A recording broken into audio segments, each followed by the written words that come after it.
আজকে আমি যে ছবিটা আঁকবো ফুল আর পাতা আর প্রজাপতি একসাথে মিলে আমি একটা ছবি আঁকবো। প্রথমে আমি ফুলটা এঁকে নিচ্ছি।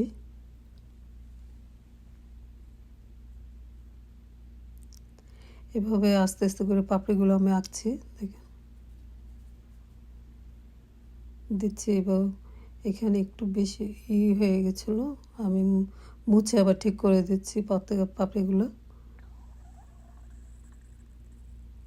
অনেকগুলো পাপড়ি একসাথে হবে ফুলের।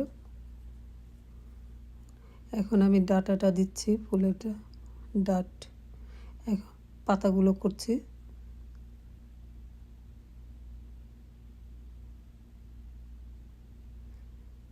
ভালো করে মুছে নিতে হবে।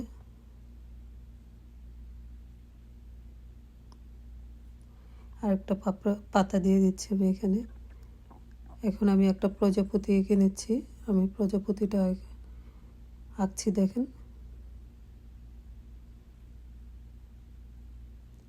এইভাবে প্রজাপতিটা আঁকা শেষ হয়ে গেল। এখন আমি পেন্সিল স্কেচ করব।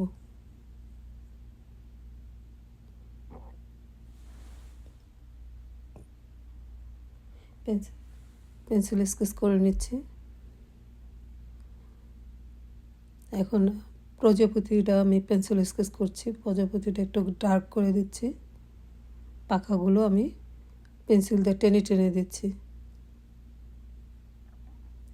পেন্সিল দিয়ে এইভাবে টেনে টেনে দিচ্ছি।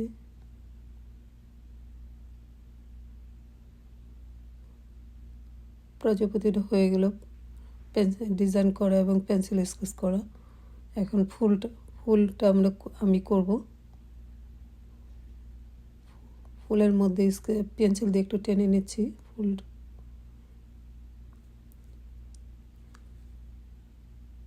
ফুলটা আমি পেন্সিল স্কেচ করছি, দেখেন এভাবে ভালো করে টেনে টেনে দিতে হবে।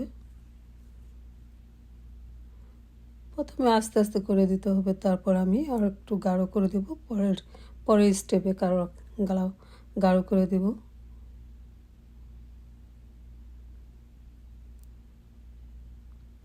এভাবে গাঢ় করে দিচ্ছি।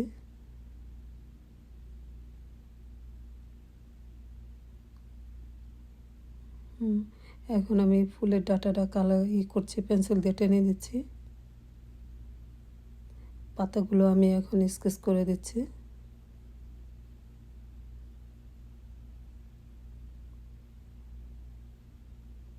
এভাবে গাঢ় করে দিতে হবে পেন্সিল দিয়ে। এখন দ্বিতীয় পাতাটা আমি করব। দ্বিতীয় পাতাটা টেনে নিচ্ছি একটু পেন্সিল দিয়ে। এভাবে টেনে টেনে নিতে হবে, ভালো করে টেনে দিতে হবে। পেন্সিল দিয়ে দিয়ে টেনে দিতে হবে, কারণ এইভাবে পেন্সিল দিয়ে দিয়ে গাঢ় করে দিতে হবে। এক সাইড গাঢ়, আরেক সাইড। এই যে এখানে পাতার আলো ছায়া পড়েছে, আলো ছায়াটা আমি দেখা দিচ্ছি পেন্সিল দিয়ে। এখানে অনেকটা গাঢ় করে দিতে হবে। আর একটু আমি করে দিচ্ছি, পেন্সিল দিয়ে ডার্ক করে দিচ্ছি। এখানে একটু একটু করে ডার্ক করে দিচ্ছি, আর একটা টোন দিয়ে দিচ্ছি। দ্বিতীয়বার টোনটা দিয়ে দিচ্ছি।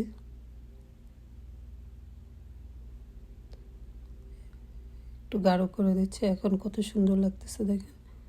এখন আমি যেহেতু একটা গাছ, ফুল গাছ, মাটির মধ্যে কতগুলো ছোট ছোট ঘাস আছে, ওই ঘাসগুলো আমি দিয়ে দিলাম পেন্সিল দিয়ে টেনে টেনে। এইভাবে আমার ছবি আঁকাটা শেষ হলো।